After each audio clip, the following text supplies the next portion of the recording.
Hey guys, welcome back to another video. So in today's video, I'm going to be showing you my new custom Fnaf figure that I made, and that being Fnaf movie Springbonnie. Now I do know the movie came out a couple, like 7 months ago, almost 6 months ago. But yeah, I just decided to make it since a lot of you guys are asking me to do it, and I figured I might as well because I have been wanting to make this figure for a long time. But yeah, anyways, let's get on to the video. Okay, so here is the figure, and honestly, I think he came out really good looking.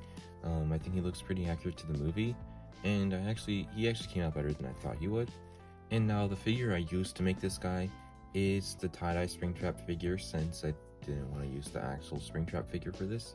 But yeah, I used the tie-dye Springtrap figure for this, and I put clay onto him so that it covers up the withering, and also I had to sculpt some like his arms to be a different like shape than how it is like usually, because the movie Springbonnie had like different arm shapes and stuff than the figure. Same with the torso as well. On the head I had to cut off like the wires and stuff like that, and then I also had to cut off some parts of like the top head so that then his head looks a bit more smaller and spherical like how he does in the movie, though it was really hard to get it, honestly.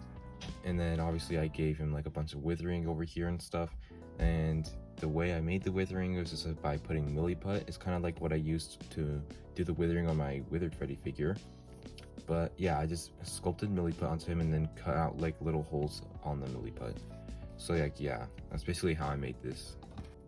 Now I will have a tutorial out tomorrow that I'll post so I can show you how I made this guy and also how you can make it as well. And yeah, so I'll have that out tomorrow, but right now it's just like a showcase.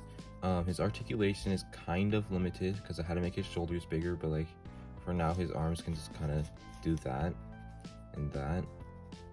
And then he does still have good elbow articulation, and then he still has his hand swivel on both hands, and that goes the same for the other arm as well.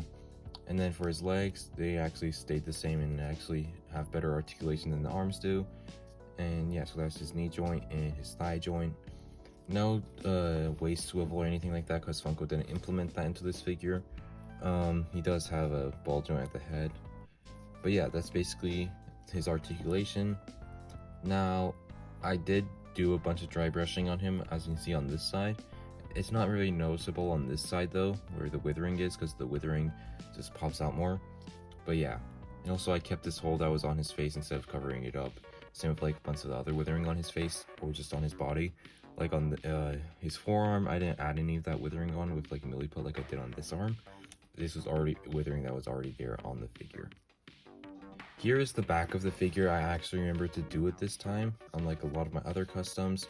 As you can see, he's a lot less withered on the back of him than he is on the front, obviously. But I didn't have much reference for like pictures of him when he was facing frontwards. But yeah, I just kind of added some withering here and there. I tried making like an endoskeleton part right there with like the silver paint, and I think they actually came out pretty cool looking. There's a lot less dry brushing on this side though compared to the front, but I just forgot to do the gray dry brushing, so that's why. I still have the brown and silver, just no gray dry brushing there. One of his like flesh parts was sticking out because I forgot to cover it up with clay, but so I just painted it silver to look like a wire or something like that. But yeah, here's the back of him. I actually think he came out good on the back side of him. Usually I forget to paint the back of my figures. Not fully, but you know, like do the details and stuff. Here he is compared to my other Fnaf movie figures I've made. These are the only 3 I've made so far. I just didn't have a Freddy and Bonnie figure to make the Fnaf movie characters out of. And so, yeah, I did have a Bonnie, but his part, I already used him for like extra parts on other customs, so he was just like, he didn't have ears and he didn't have his shoulders and stuff, so I was like, nah, this is kind of pointless. So these are the only 3 movie Fnaf characters that I've made so far. I think they all came out pretty good looking. Springbonnie is definitely the most detailed and the best one out of the 3. My second favorite is definitely Foxy, and then my least favorite is Chica. Her face is just really hard to get right to how she looks like in the movie, and yeah, the clay isn't really smoothed out. As you can see on like the arms, you can see like the clay right there. So that's why she's my least favorite, and also she doesn't have a lot of details like the other 2 do. But yeah, I think they all came out pretty good though, and they do look nice together. I did paint his ball joints to be silver because of the spring locks and stuff like that.